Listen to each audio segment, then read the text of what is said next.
8,188 คนสำหรับจังหวัดบุรีรัมย์ทั้ง 10 เขตเลือกตั้งรวม 2,718 หน่วยมีผู้มีสิทธิ์เลือกตั้งทั้งสิ้น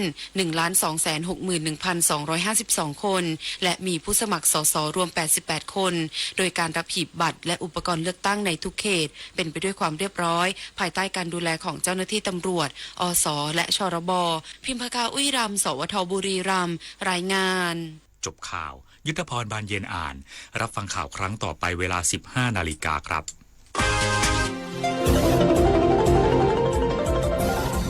วิทยุแห่งประเทศไทยให้ความรู้คู่ความสุข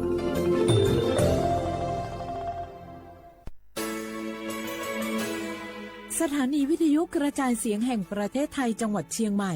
AM 1476 กิโลเฮิรตซ์สถานีวิทยุภาคภาษาชาติพันธุ์แห่งเดียวในประเทศไทยที่มีความทันสมัยเชื่อถือได้สร้างอัตลักษณ์กลุ่มชาติพันธุ์สู่สากล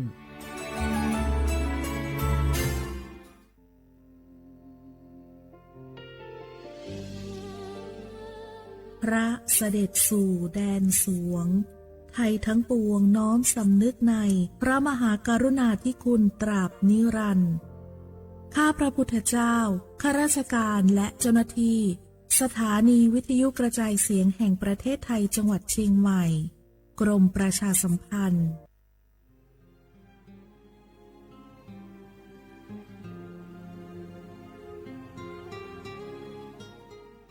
This is a moment of profound grief for the Kingdom of Thailand. The collective voices of Radio Thailand Chiang Mai join the Thai nation in mourning the passing of our beloved Queen Martha,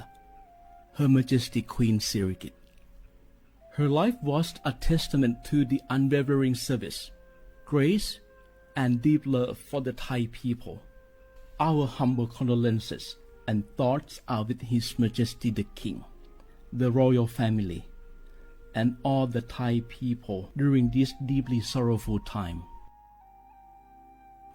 We will remember her forever.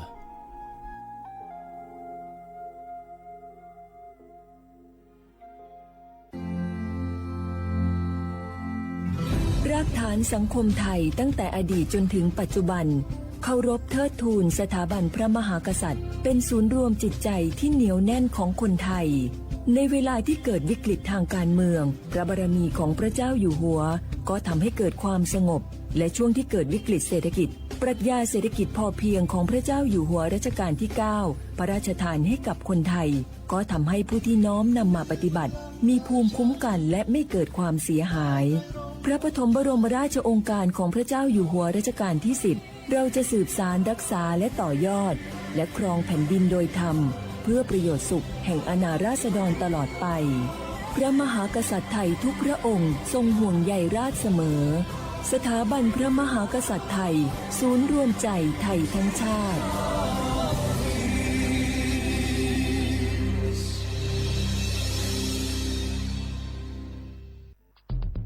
แค่3 ปีความเสียหายจากอาชญากรรมไซเบอร์ของคนไทยพุ่งทะลุถึง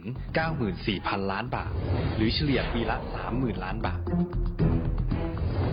ทุก1 ชั่วโมงเราเสียเงินกว่า 3.4 ล้านบาทให้กับมิจฉาชีพออนไลน์โจรไม่เห็นใจคนอาชีพไหนอายุเท่าไหร่สถานะทางการเงินแบบใดหมอพ่อค้านักธุรกิจนักเรียนแม่บ้านข้าราชการเกษียณทุกคนตกเป็นเหยื่อได้เสมอและวันหนึ่งอาจเป็นคุณหรือคนที่คุณรักเพราะจุดอ่อนร่วมของเหยื่อคือความเร่งรีบขาดสติหรือแม้แต่บางครั้งก็เกิดความโลภจนเกินไปอย่าปล่อยให้การกดคลิกเดียวลิงก์เดียวทำให้โจรยิ้มกว้างวันนี้ถึงเวลาแล้วที่คนไทยทุกคนจะต้องร่วมมือกันสร้างภูมิคุ้มกันอาชญากรรมไซเบอร์ช่วยกันหยุดก่อนที่ภัยไซเบอร์จะทำให้คนที่คุณรักและตัวคุณเองกลายเป็นเหยื่อ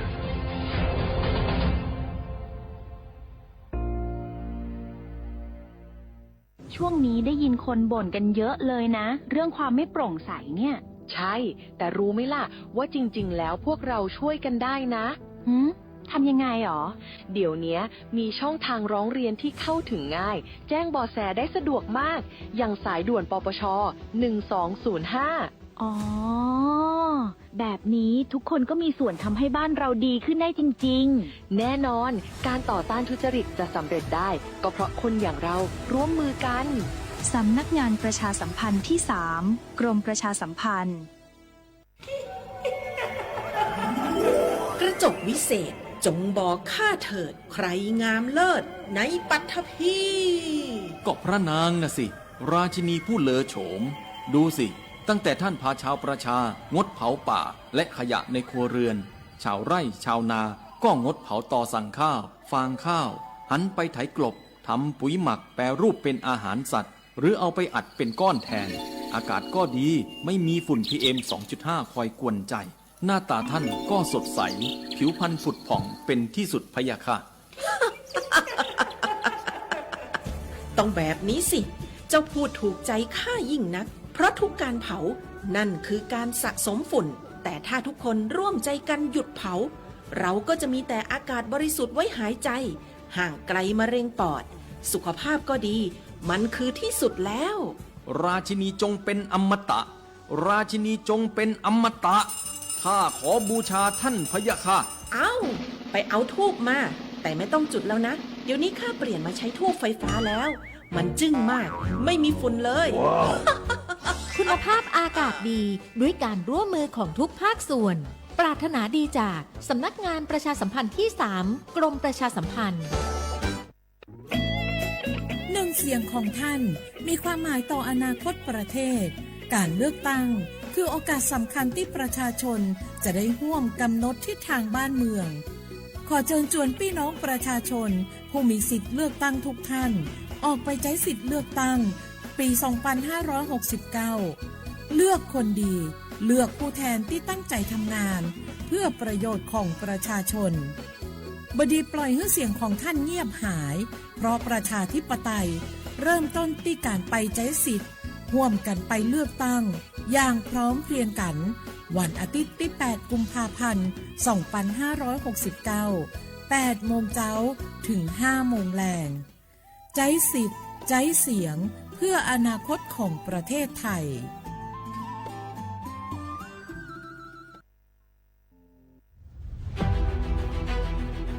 จังหวัดเชียงใหม่ขอความร่วมมือทุกภาคส่วนงดการเผาเพื่อลดปัญหาหมอกควันและมลพิษทางอากาศจากการเผาป่าและการเผาเศษวัสดุทางการเกษตรตามประกาศมาตรการสำคัญเพื่อควบคุมการเผาในพื้นที่ต่างๆโดยไม่อนุญาตให้มีการเผาใดๆทั้งสิ้นเพื่อเป็นการลดมลภาวะจากฝุ่นละอองขนาดเล็กหรือ PM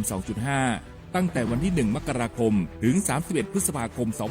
2569 หากจำเป็นสามารถลงทะเบียนขออนุมัติผ่านระบบไฟล์ดีและเบิร์นเช็คได้ฝ่าฝืนต้องระวังโทษจำคุกและปรับหรือทั้งจำทั้งปรับจังหวัดเชียงใหม่ส่งเสริมการใช้เทคโนโลยีในการจัดการขยะและเศษวัสดุทางการเกษตรเพื่อลดการเผาในอนาคตและสร้างสภาพแวดล้อมที่ดีขึ้นในระยะยาวหากพบเห็นการเผาในพื้นที่ห้ามเผาหรือพบผู้กระทำความผิดสามารถแจ้งข้อมูลได้ที่ 053-112-808 หรือ 191 ตลอด 24 ชั่วโมง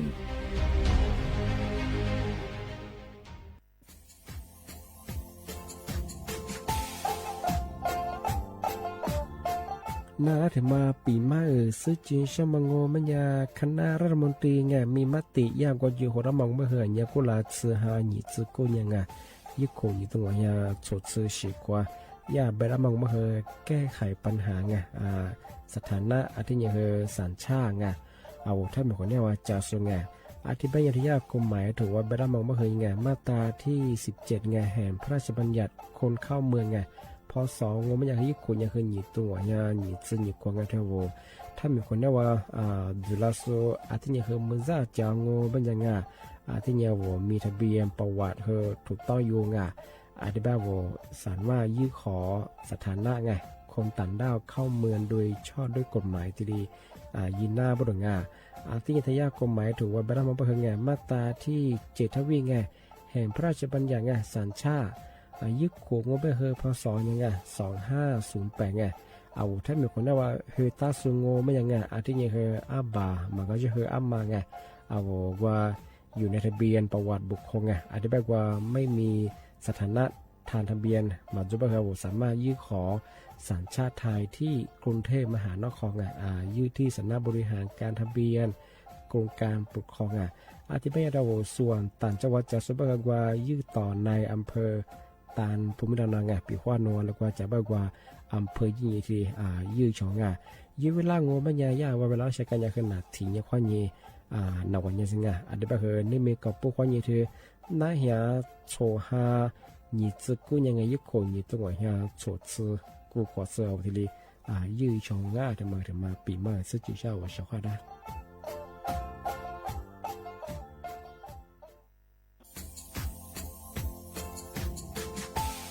ชาวว่าบราวถึงมาปีใหม่อาทิตย์สึกตาจิงชมองมันยังไงอามุสาจังหวัดเช่นไม่ค่อยถึงมาปีใหม่ปากไก่ฝรั่งที่5ที่นี่ก็ปุ๊กว่ายังว่า5 3ที่นี่ซึ่งอีกคนอยู่ตรงนี้โฉดซึกูกว่ามาคืออาตุทัชโรกับปากกับเมียนเบสเพียลุมมีโดขยันรัวชุบเปรจัดสึกความแบบดิต้มแบงอาตุทัชโบรอาทิยาวพื้นที่หรือตัวจางงูเป็นยังก็ยาระบบไฟดีข้อนี้มาอนุญาตอยู่ไม่คือมาคืออาตุทัชโบรอาทิยังปีความวัดตุดสองงูเป็นยังฝ่าฝืนยังคือกลุ่มหมายละชัวยาชัวยาโซรอาทิบ้างงูเป็นยังมาอาตุชัวอาตุเบียพะมัวงูเป็นยังอาวุธโทแจ้งศูนย์อำนวยการแก้ไขปัญหาหมอกควานอาทิยังคือฝุ่นละอองมาคือจังหวัดเชียงใหม่ยี่เบอร์โทรงูเป็นยัง053อาทินี้112808หรือที่มางูเป็นยังสำนักงานประชาสัมพันธ์จังหวัดเชียงใหม่ข้อดีปีมากทีเดียวพักกายฝรั่งอันนี้ประกาศมาก็ตะวันเลยยืนจะหลับฝรั่ง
是自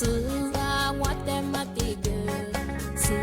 杜阿卡我的路蒂格，我就玛雅是杜我，不老不老不老我主的，不带我花么马库，不是要我不不老，我这里过是玛瑙。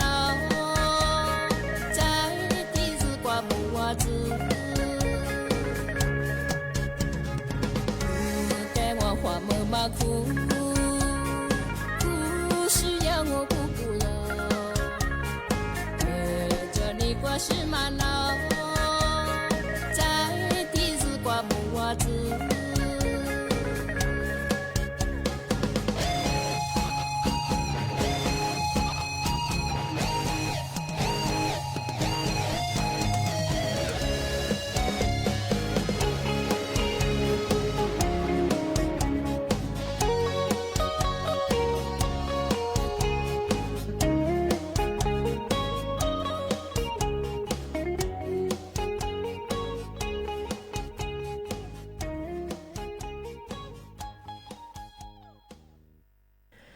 เชียว่าเวลาว่าๆงาอามาซาอาวลิสุงโอโดซึตว่าเปลาวงา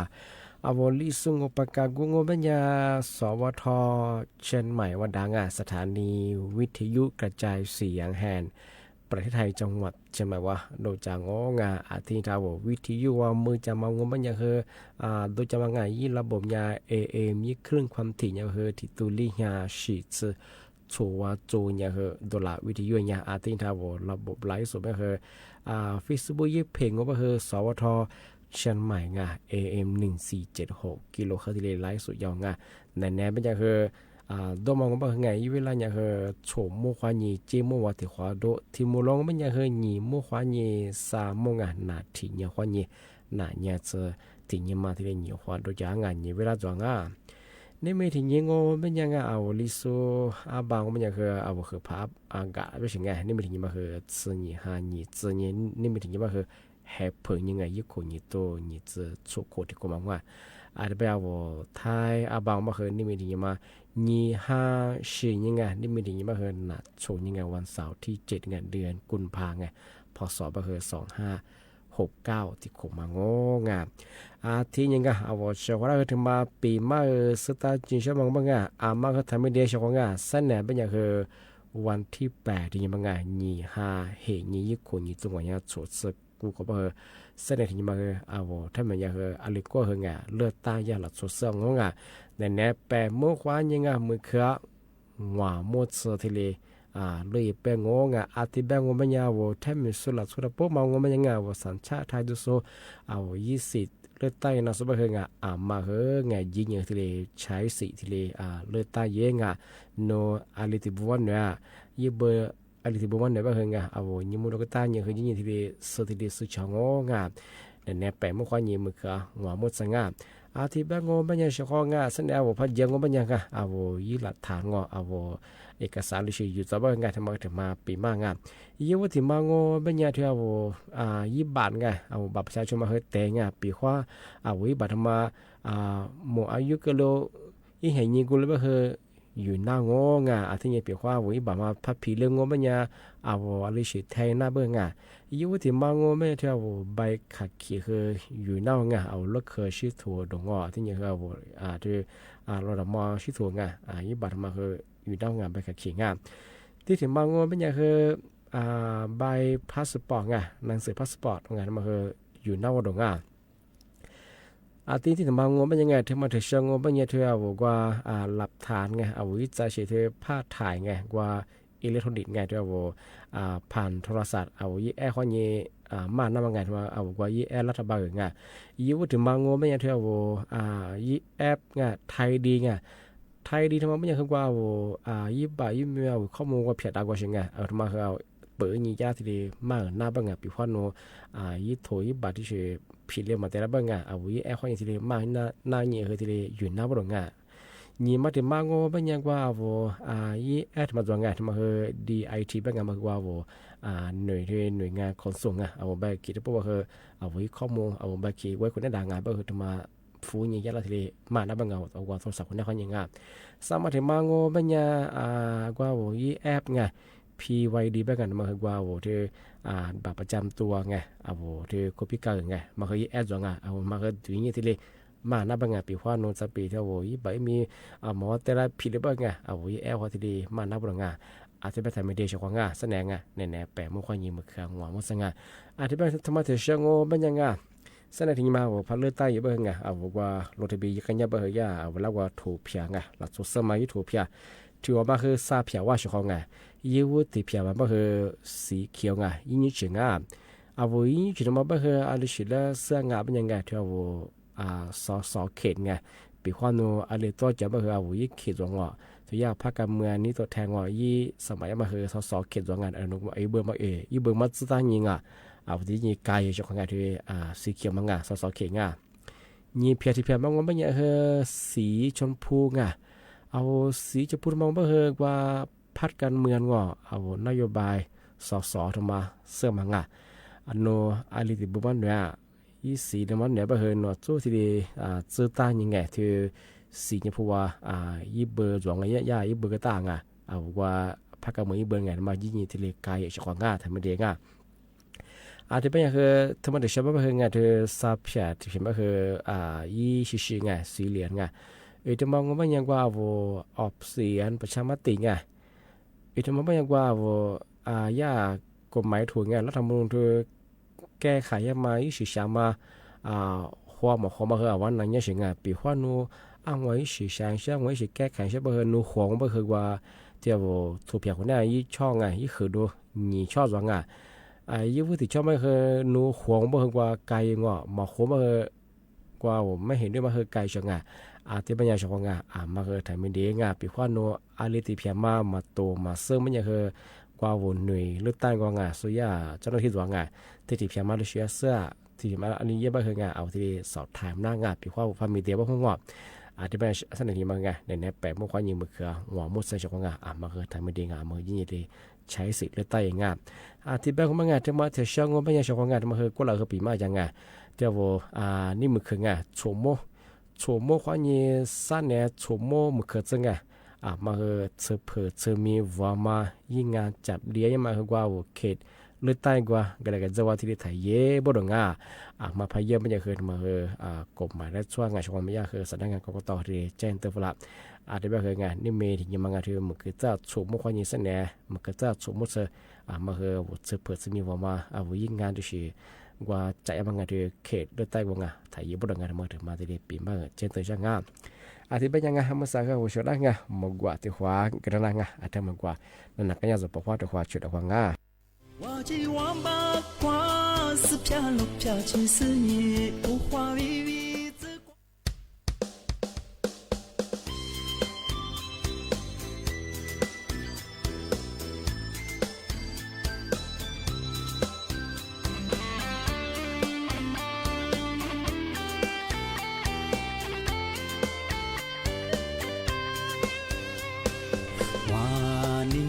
你是几几绕，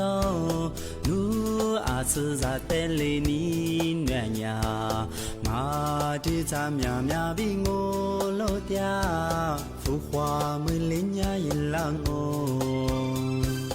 哇，你那么你是几几绕，若提马提木瓜嗲阿咪，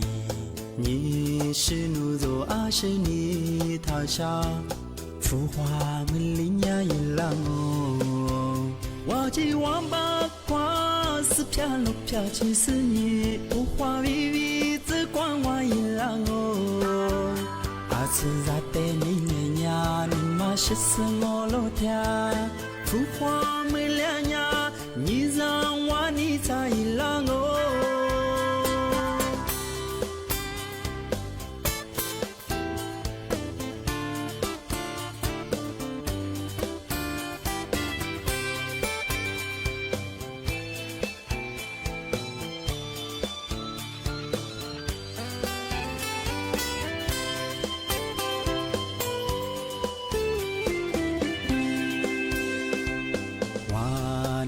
嘛你是几几绕，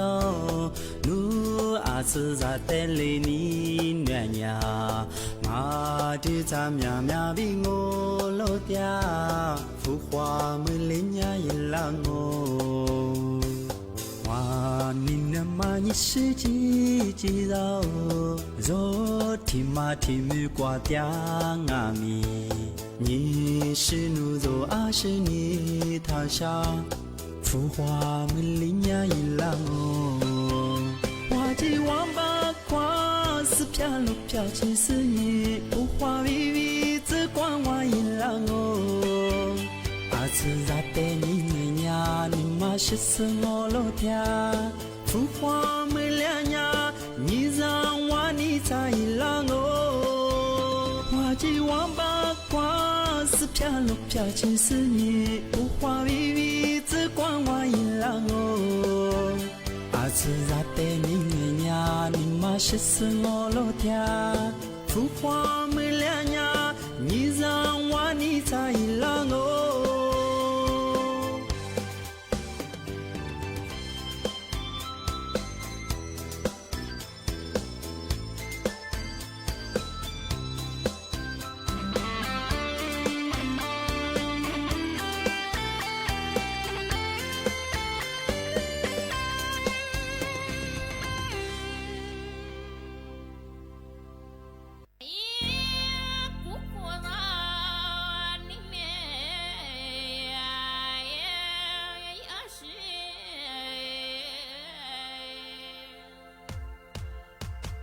Saha magudu laule, ni halu haju laule. Ami ashe shayango, fuwodu tutsu laule. Kevushi tutsu laule. Ami wa pakuna nagu zaule. Mashana nagu zole.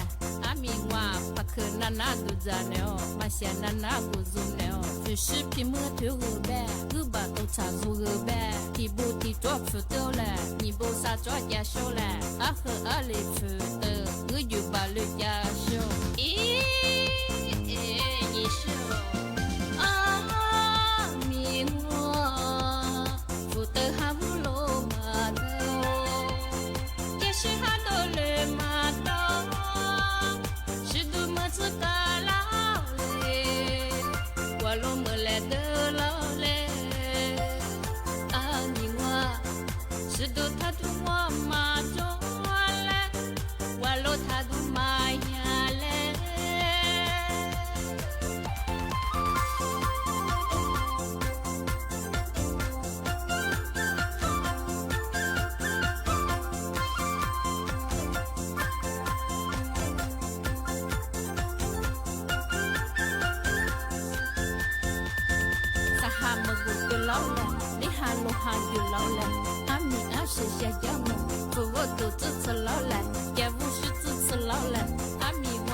哈姆罗。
master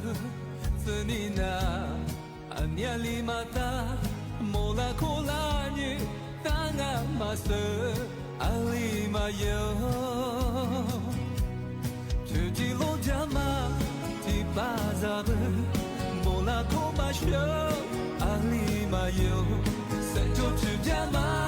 ti bazabe minetese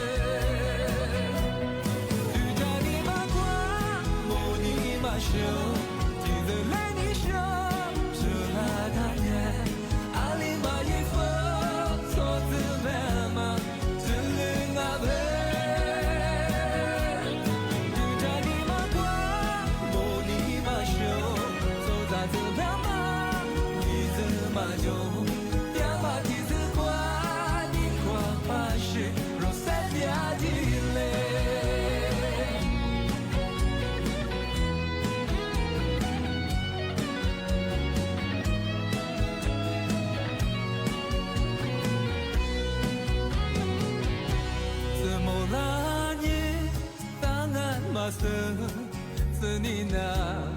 anya limata mola kolani tanga master alimayo tugi lo jama ti bazabra mola ni masho alimayo sejo wanyama ti bazabra minetese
ที่มาเทชังโอเป็นยังไงเอา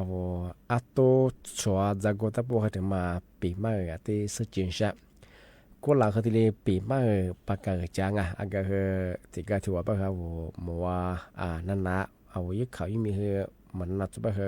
อาจารย์ว่าตู้ชัวเป็นเขาช่วยสวัสดิ์นะเป็นเขามาซื้อแบบน่าชอบงานที่นี่เขาเมื่อสาเอาจัดสกุลได้งอเป็นยังไงเอาชูมีเฮืองเอาพูดรวมแบ่งเอาที่ผู้ใหญ่บ้านของเอาคณะที่ดีปีมาปากกาจังตัวละโซเป็นยังไงชอบงานที่นี่เขาเมื่อสายาจังหวัดเชียงใหม่เป็นยังไงที่กุลาที่หาความยังคือว่าหาสัตว์ที่ยังคือตัวละโซเป็นยังที่ปีมาที่ดีปากกาจังยี่คนอยู่ตรงวันนี้ชดซื้อกูงานที่กวางที่แบงไม่อยากชอบงานมาคือตัวถัดโซงาวูกับปากกับมีมแบเอาไว้หิงกันแล้วก็จำแบงว่ามีความแบรู้จะมีความแบงอะไรตัวเนี่ยคือนี่มีกับพวกคนยิงว่าหาสิ่งคือตัวมาคือโชชงงามาตัวพัดสงปัญญาโซจะเสือเนี่ยจะเสือชวงงชงงาที่แบงเนี่ยว่าตัวคือพัดสงปัญญาคือตัวขู่เชื่อไปคือความผู้ชิดดังว่าไปคือ ตุสุดท้ายไปคือยี่หมอกความเหนียวตุ้งก็ใช้ไปคือมลพิษตัวเฉียงไงแล้วไปคือ PA 2.5 มาเผยลาเฉียงไง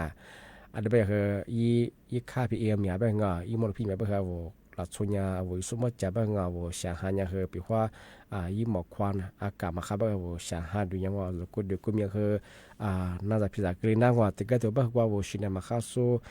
โรคประจำตัวดูสุดไปจ้าว่าชุดเสร็จไปคือรู้ปวดเสือมันเลยกินน้ำมาคือที่กินแล้วเฉียงไงที่ความยังคือตัวมากดส่งปีว่าตัวผสมไปคือยี่หมอกควันตัวขุเชื่อขึ้นมีไปอากาศมาขันยังคือชาวต่างชาติสู้กับเบียร์กว่าสู้คือจากวันล้านยังกับเบลามาคือกับเบลาจิมชื่อของงานสู้คือจั่วเฉียงไงอันนี้ไปคือกับเบลสุ่มจะไปด้วยทำธุรกิจสู้งานโรงแรมเปิดสู้แท็กซี่สู้จะสิ่งมาหัวสู้ไปหัวกับเบลสุ่มจะไปหัวยิบถือขึ้นมาว่างเศรษฐกิจขึ้นมาค่าเกลียงของงานไปคือมาคือตัวตัดสู้ไปทีเดียวไปฝรั่งที่ยังมาใส่ตัวไปคือการเทดิผมเนี่ยคือเหมือนสักก็สั่งมาไปคือว่าตัวชัวคือแต่ชัวคือตัวขึ้นเบียร์สาวเฉียงไงบัวเยอะขึ้นจุดเลยไปไงมาคืออันตรายยากเฉพาะงานที่คนยังคือยาจังหวัดจะไม่เห็นไงนี่มีความพวกคนยังคือว่าหาดเสียคือมาคือตัวสุดไปทีเดียวขึ้นยังปีมาประกายฝรั่งงา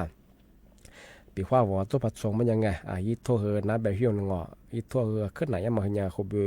ที่ขู่ว่ายังคือยี่ซื้อขวดซื้อเบี้ยเฉพาะงานที่ยังผู้บักโคจามาขึ้นยังคือขึ้นมีอะไรมาคือที่ยี่ล้านบาทเสียที่เรียนยาเฉพาะงานว่าปีว่านู้ว่าเขตอุทยานแห่งชาติเชียพัดสงเป็นยังไงปีว่าพื้นที่มาคือมีอัตราภาษีหายเป็นยังไงงอช่วงแบบยังไงยี่โทยังคือที่ขู่ว่ายังคือยี่ซื้อขวดซื้อเบี้ยเฉพาะงานที่ยังผู้บักโคจามาคือยี่ล้านบาทเสียไงยี่เหี้ยมันง่ายเฉพาะงานยี่ล้านซื้อขวดเฉพาะงานแต่ความยังเรียนมาซา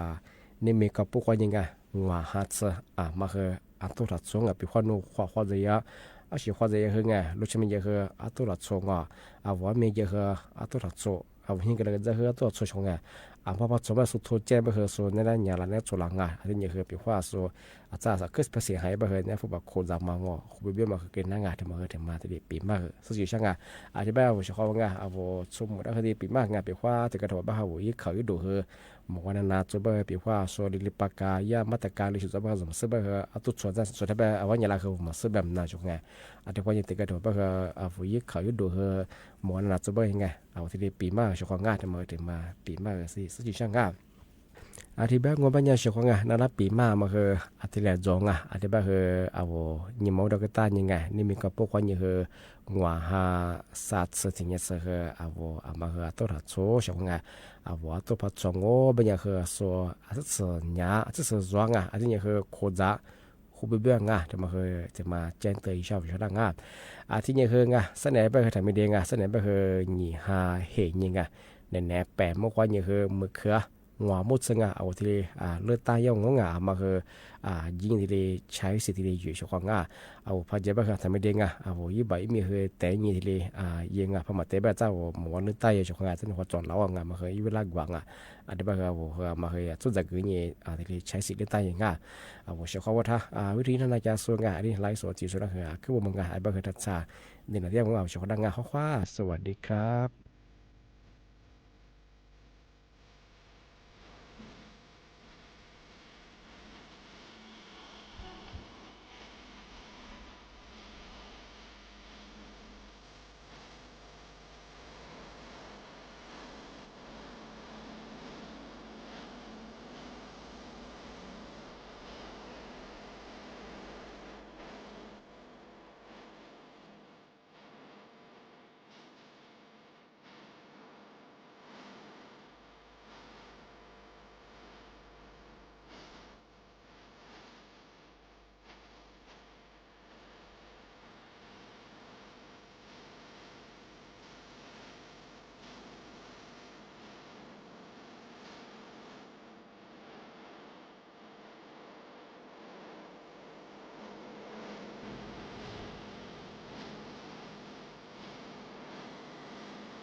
是不是这些个？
ทั่วประเทศเสนอข่าวต้นชั่วโมงรู้เร็วรู้จริงเกาะติดทุกสถานการณ์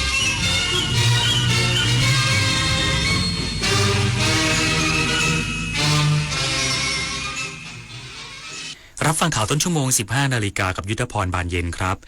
กรุงเทพมหานครยืนยันความพร้อมหน่วยเลือกตั้งและออกเสียงประชามตินอกเขตที่เขตห้วยขวางอีกสักครู่กลับมาติดตามรายละเอียดครับ8 กุมภาพันธ์นี้ทุกเสียงคือพลังอย่าลืมไปใช้สิทธิ์เลือกตั้งสมาชิกสภาผู้แทนราษฎรและออกเสียงประชามติตั้งแต่เวลา 8 นาฬิกาถึง 17 นาฬิกาณหน่วยเลือกตั้งที่มีชื่อตรวจสอบรายชื่อผู้มีสิทธิ์ได้ที่ www.ect.go.th แอปพลิเคชัน Smart Vote หรือสายด่วน 1444 สร้างสรรค์ประเทศไทยพร้อมใจไปเลือกตั้ง8 กุมภาต้องการสามใหม่เลือกคนที่ใช่เลือกพรรคที่ชอบสีเขียวเลือก1 คนชมพูเลือก1 พรรคท่านนโยบายน่ารักเลือกพรรคเลือกคนบัตรสีเหลืองต้องแสดงตัวตนใหม่เห็นชอบไม่เห็นชอบรวดโลงไปครบแล้ว3 ใบไปใช้สิทธิ์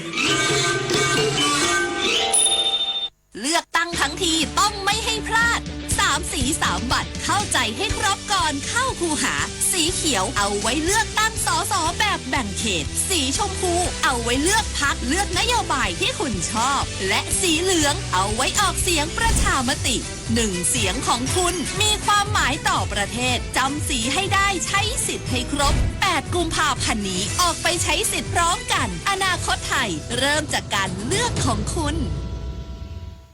ชวนคนไทยตรวจสอบสิทธิเลือกตั้งด้วยออนไลน์ง่ายๆผ่านระบบของกรมการปกครองหรือแอป Smart Vote ของกกต.ด้วยหมายเลขบัตรประชาชน13 หลักเช็คเขตเลือกตั้งหน่วยเลือกตั้งและสถานที่เลือกตั้ง3 ใบ 3 สีที่ได้มากาให้ถูกเลือกพรรคบัตรสีชมพูเลือกสสบัตรสีเขียวออกเสียงประชามติบัตรสีเหลืองวันอาทิตย์ที่ 8 กุมภาพันธ์นี้พบกันเวลา 8 นาฬิกาถึง 17 นาฬิกากรุงเทพมหานครยืนยันความพร้อมของหน่วยเลือกตั้งสมาชิกสภาผู้แทนราษฎรและออกเสียงประชามตินอกเขตที่เขตห้วยขวางโดยเตรียมดูแลอำนวยความสะดวกครบวงจร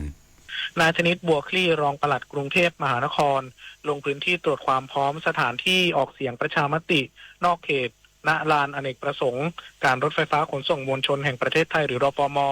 ถนนพระราม 9 เขตห้วยขวางเพื่อติดตามความเรียบร้อยก่อนวันเลือกตั้งสมาชิกสภาผู้แทนราษฎรและออกเสียงประชามติโดยภาพรวมพบว่ามีการเตรียมการอย่างเป็นระบบและพร้อมรองรับประชาชนที่ลงทะเบียนขอใช้สิทธิ์กว่า 24,000 คนโดยสำนักงานเขตห้วยขวางได้จัดชุดลงคะแนนไว้มากถึง31 ชุดเพื่อกระจายความหนาแน่นของผู้มาใช้สิทธิ์มีการนำเทคโนโลยี QR Code มาช่วยอำนวยความสะดวกให้ประชาชนสามารถสแกนตรวจสอบลำดับชุดลงคะแนนของตนเองได้ทันทีพร้อมจัดป้ายบอกทางและระบุเลขชุดที่ชัดเจนทั่วบริเวณพื้นที่นอกจากนี้ยังมีการจัดพื้นที่ให้มีขนาดกว้างเพื่อลดความแออัดและติดตั้งพัดลมระบายอากาศเพื่อบรรเทาปัญหาความร้อนจากสภาพอากาศสำหรับการเดินทางประชาชนสามารถเข้าถึงได้สะดวกและมีเส้นทางเข้าออกได้หลายทางรวมถึงพื้นที่ภายในรฟม.มีพื้นที่กว้างขวางเพียงพอต่อการจอดรถนอกจากนี้กรุงเทพมหานครได้จัดรถโดยสารจากองค์การขนส่งมวลชนกรุงเทพหรือขสมก.วิ่งรับส่งระหว่างสำนักงานเขตห้วยขวางและพื้นที่ลงคะแนนรวมถึงเตรียมรถสุขาเคลื่อนที่เพิ่มอีก2 คันเพื่อเสริมการให้บริการห้องน้ำด้านการรักษาความปลอดภัยได้ประสานงานร่วมกับสถานีตำรวจนครบาลห้วยขวางให้จัดส่งเจ้าหน้าที่ตำรวจประจำการในแต่ละชุดลงคะแนนและดูแลความเรียบร้อยรอบบริเวณพื้นที่พร้อมแนะนำให้ประชาชนเผื่อเวลาเดินทางปฏิพล สรัพพรหมารายงานที่จังหวัดหนองบัวลำพูการรับมอบหีบบัตรและวัสดุอุปกรณ์เลือกตั้ง 2569 ทุกอำเภอเป็นไปด้วยความเรียบร้อยท่ามกลางการรักษาความปลอดภัยเข้มงวดทุกขั้นตอน บรรยากาศการเตรียมความพร้อมก่อนวันเลือกตั้งสมาชิกสภาผู้แทนราษฎรและการออกเสียงประชามติในพื้นที่จังหวัดหนองบัวลำพูเป็นไปอย่างคึกคักโดยคณะกรรมการประจำหน่วยเลือกตั้งจากทุกตำบลและหมู่บ้านทั้ง6อำเภอได้เดินทางมารับมอบวัสดุอุปกรณ์บัตรเลือกตั้งและหีบบัตรณที่ว่าการอำเภอและจุดส่งมอบที่กำหนดไว้ซึ่งกระบวนการทุกอย่างเป็นไปตามระเบียบของสำนักงานคณะกรรมการการเลือกตั้งอย่างเคร่งครัดโดยมีนายกิติคุณสิริโยธาผู้อำนวยการสำนักงานคณะกรรมการการเลือกตั้งประจำจังหวัดหนองบัวลำพูนำทีมเจ้าหน้าที่คอยควบ คุมและตรวจสอบอย่างใกล้ชิดและเน้นย้ำเรื่องความโปร่งใสและการตรวจนับวัสดุอุปกรณ์ให้ครบถ้วนก่อนนำไปจัดเตรียมยังหน่วยเลือกตั้งสำหรับการรักษาความปลอดภัยจังหวัดหนองบัวลำพูได้บูรณาการกำลังเจ้าหน้าที่อย่างเต็มรูปแบบในทุกหน่วยและทุกกระบวนการโดยมีทีมรักษาความปลอดภัยประกอบด้วยเจ้าหน้าที่ตำรวจและสมาชิกกองอาสารักษาดินแดนโดยเจ้าหน้าที่ทั้งหมดได้ร่วมการกำกับดูแลตั้งแต่ขั้นตอนการตรวจนับการเคลื่อนย้ายหีบบัตรไปจนถึงการนำไปเก็บรักษาอย่างที่ปลอดภัยในแต่ละหน่วยเลือกตั้งเพื่อป้องกันเหตุแทรกซ้อนและสร้างความเชื่อมั่นให้กับประชาชนธนถาปั้นแตงสวทหนองบัวลำพูรายงานจังหวัดเชียงรายคุมเข้มห้ามจำหน่ายจ่ายแจกหรือจัดเลี้ยงเครื่องดื่มแอลกอฮอล์ช่วงก่อนและระหว่างการเลือกตั้งในวันเลือกตั้งและออกเสียงประชามติ8กุมภาพันธ์นี้ฝ่าฝืนมีโทษทั้งจำทั้งปรับนายชูชาติสุขสงวนผู้อำนวยการสำนักงานคณะกรรมการการเลือกตั้งประจำจังหวัดเชียงรายเน้นย้ำประชาชนและผู้ประกอบการในพื้นที่ห้ามจำหน่ายจ่ายแจกหรือจัดเลี้ยงสุราทุกชนิดในช่วงก่อนและระหว่างวันเลือกตั้งสมาชิกสภาผู้แทนราษฎรและการออกเสียงประชามติ 2569 ตั้งแต่เวลา 18 นาฬิกาของวันที่ 7 กุมภาพันธ์ 2569 ไปจนถึงเวลา 18 นาฬิกาของวันที่ 8 กุมภาพันธ์ 2569 ฝ่าฝืนอาจมีความผิดตามกฎหมายมีโทษจำคุกไม่เกิน 6 เดือนปรับไม่เกิน 10,000 บาทหรือทั้งจำทั้งปรับพร้อมทั้งขอความร่วมมือทุกภาคส่วนปฏิบัติตามกฎหมายการเลือกตั้งอย่างเคร่งครัดเพื่อให้การเลือกตั้งเป็นไปด้วยความสุจริตโปร่งใสและเรียบร้อยหากพบการฝ่าฝืนแจ้งเบาะแสได้ที่ช่องทางสำนักงานกกต.จังหวัดเชียงรายหรือแอปพลิเคชันตาสับปะรดเพื่อร่วมกันเป็นหูเป็นตาสร้างความเชื่อมั่นในกระบวนการประชาธิปไตยของประเทศวสินทร์ คำพิรวงศ์ สวท.เชียงรายรายงานจบข่าวยุทธพรบานเย็นอ่านรับฟังข่าวครั้งต่อไปเวลา 16 นาฬิกาครับ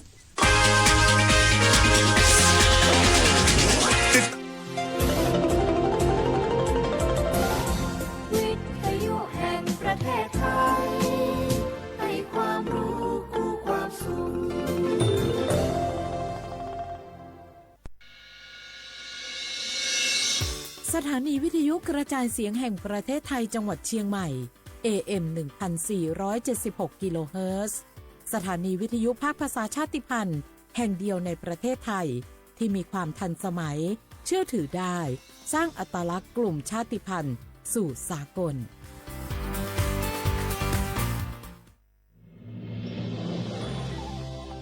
ตลอดประวัติศาสตร์ของชาติไทยพระมหากษัตริย์ไทยทรงเป็นพลังศรัทธาทรงทำนุบำรุงและอุปถัมภ์ศาสนาให้เป็นหลักยึดเหนี่ยวจิตใจของประชาชนเป็นแนวทางในการดำเนินชีวิตด้วยความดีงาม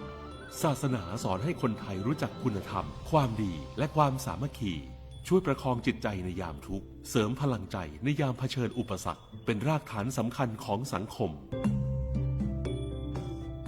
ด้วยพระบารมีแห่งพระมหากษัตริย์และศาสนาอันเป็นที่พึ่งทางใจคือพลังศรัทธาที่หลอมรวมคนไทยทั้งชาติสู่ความมั่นคงสงบสุขและยั่งยืนตลอดไปร่วมเสริมสร้างความรักในสถาบันหลักของชาติโดยสำนักงานประชาสัมพันธ์ที่ 3 กรมประชาสัมพันธ์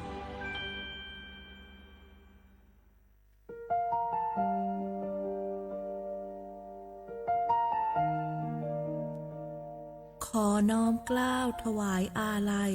สมเด็จพระพันปีหลวงพระแม่แห่งแผ่นดินผู้ทรงเมตตาเหนือเกล้าขอพระองค์เสด็จสู่สวรรคาลัยข้าพระพุทธเจ้าข้าราชการและเจ้าหน้าที่สถานีวิทยุกระจายเสียงแห่งประเทศไทยจังหวัดเชียงใหม่กรมประชาสัมพันธ์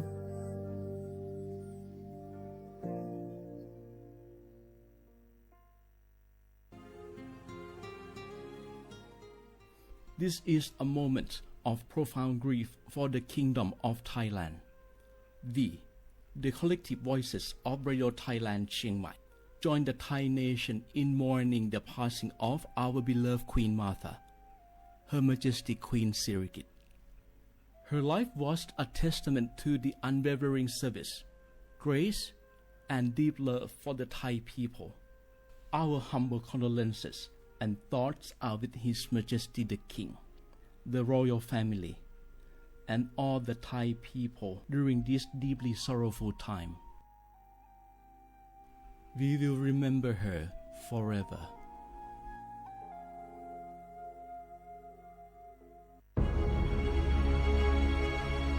จังหวัดเชียงใหม่ขอความร่วมมือทุกภาคส่วน งดการเผาเพื่อลดปัญหาหมอกควันและมลพิษทางอากาศจากการเผาป่าและการเผาเศษวัสดุต่าง